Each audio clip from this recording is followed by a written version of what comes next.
உங்க வீட்டுல இருக்கவங்களுக்கு இல்ல உங்களுக்கு ஒரு 10,000 உங்க அக்கௌண்ட்டுக்கு வந்து போட்டுறாங்க. என்ன சொல்றாங்க அப்படின்னா, ஒரு பிளான் கொண்டு வாங்க. ஒரு சின்ன பிசினஸ் ஆரம்பிக்கிற மாதிரி, ஒரு சிறு தொழில் ஆரம்பிக்கிற மாதிரி ஒரு பிளான் கொண்டு வாங்க.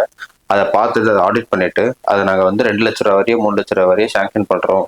உங்களுக்கு நீங்க வந்து அதை கொஞ்சம் கொஞ்சமா கட்டினா போதும் கவர்மெண்ட்டுக்கு, இல்ல பாதி கட்டினா போதும், பாதி மானியத்துல தரோம் அப்படின்னு சொல்லி ஒரு பிளான் இன்ட்ரடியூஸ் பண்றாங்க. பட் நீங்க வரலினாலும் பரவாயில்ல, திரும்ப வரலினாலும் பரவாயில்ல, அந்த 10,000 வச்சுக்கோங்க. உங்களால இந்த பிளானை கிரியேட் பண்ண முடியல, அந்த 10,000 வச்சுக்கோங்க. இது வந்து எல்லா மகளிருக்கோ இல்ல எல்லா படிச்ச பட்டதாரிகளுக்கோ இல்ல படிச்ச பட்டதாரி ஆயிட்டு வேலை இல்லாம இருக்கவங்களுக்கு இந்த மாதிரி அவங்களுக்காக வந்து இன்ட்ரடியூஸ் பண்ணிடுறாங்க. கரெக்டா எலெக்ஷனுக்கு ஒரு மாசத்துக்கு முன்னாடி இல்ல 40 நாள் முன்னாடி வந்து சாங்ஷன் ஆக ஆரம்பிச்சிருது. எல்லாருக்கும் அக்கௌண்ட்டுக்கு வந்துட்டே இருக்கு. அப்புறம் ஒவ்வொருத்தன் அந்த அக்கௌண்ட்டை கேட்பா, உனக்கு வந்துச்சா எனக்கு வந்துச்சா அப்படின்ற மாதிரி போயிட்டே இருக்கும். இப்போ ஸ்டில் எலெக்ஷனுடைய அந்த கேம்பெயின் முடிகிற வரையும் வந்துட்டே இருக்கு. அப்படி வரும்போது அந்த 10,000 பார்த்ததுக்கு அப்புறம் உங்களுடைய மைண்ட் செட் மாறுமா? கவர்மெண்ட் மேல ஒரு நல்ல அபிப்பிராயம் வருமா? அப்படி சப்போஸ் நல்ல அபிப்பிராயம் வந்து நீங்க ஓட்டு போட ரெடியா இருக்கீங்க அப்படின்னா அடுத்த பீகார் நம்ம மட்டும்தான், வேற யாரும் இல்லை. இது செம்ம பிளான் இல்லைன்னா ஒருத்தருக்கு நான் ஒரு 10,000 கொடுக்குறேன், அவன் திரும்ப வந்தாலும் சரி வழினாலும் சரி அந்த 10,000 வச்சுக்கலாம்.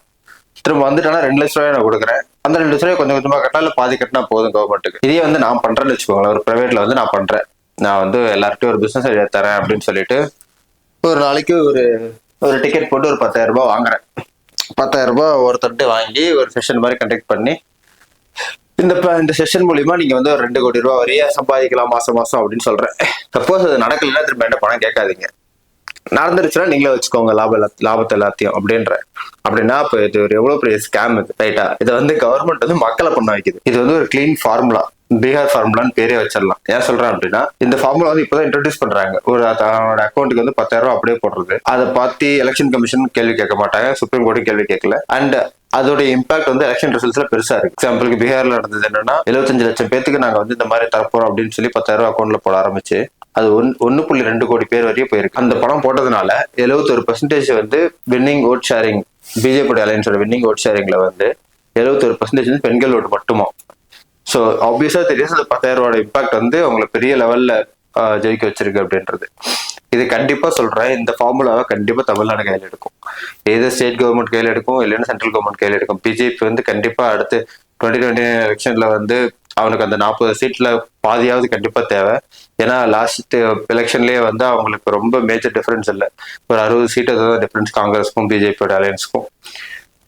இப்போ வந்து அடுத்த எலெக்ஷன்ல கண்டிப்பா கைப்பற்றியே ஆகணும் அப்படின்னா தமிழ்நாட்டில் பெரிய இம்பாக்ட் கிரியேட் பண்ணி ஆகணும். ஸோ எதர் வந்து சென்ட்ரல் கவர்மெண்ட்ல இருந்து ஒரு பிளான் ரிலீஸ் பண்ணுவாங்க இதே மாதிரி பீகாரோட பிளான் மாதிரியே, இல்லைன்னா ஸ்டேட் கவர்மெண்ட்ல இருந்து என்னதான் ஆனாலும் ஆட்சியை பிடிச்சிடணும்ட்டு டிஎம்கே வந்து கண்டிப்பா இந்த மாதிரி ஒரு பிளான் ரிலீஸ் பண்ணுவாங்க. இருக்கிறதெல்லாம் போட்டுருவோம், அடுத்த 5 வருஷத்துக்கு அப்புறம் பேசிப்போம். எப்படியும் மாசம் ஒவ்வொரு குடும்பத்துக்கும் ஒரு 1000 இருந்து 1,500 வந்து கவர்மெண்ட் மூலியமா பெனிஃபிட் வந்து தருக்கு. ஒட்டுக்கா ஒரு 10,000 கொடுத்துருவோம். ஆட்சிக்கு வந்ததுக்கு அப்புறம் ஒரு 2 வருஷத்துக்கு எதுவும் தராம அதுக்கு அடுத்து திரும்ப எலெக்ஷன் வரும்போது பேசிக்கலாம் அப்படின்ற ஒரு மைண்ட் செட்ல எல்லாருமே இருப்பாங்க, எல்லா பொலிட்டீஷியன்ஸும் இருப்பாங்க. இப்ப ஆல்ரெடி இந்த பொங்கலுக்கு முன்னாடி எல்லாம் இந்த 1000, 2,000, 3,000 இந்த மாதிரி கொடுத்துட்டு இருந்தாங்க இல்லையா? அண்ட் கரும்பு, வேட்டி சட்டை அதெல்லாம் கொடுப்பாங்க ஜென்ரலா.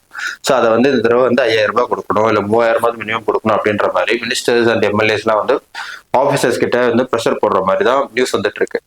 பட் ஆபீசர்ஸ் வந்து ரொம்ப ஓப்பனா சொல்லிட்டாங்க தட் இந்த மாதிரி நம்மகிட்ட காசே இல்லை, ஃபண்டே இல்லை, எதை வச்சு கொடுக்கறது அப்படின்னு.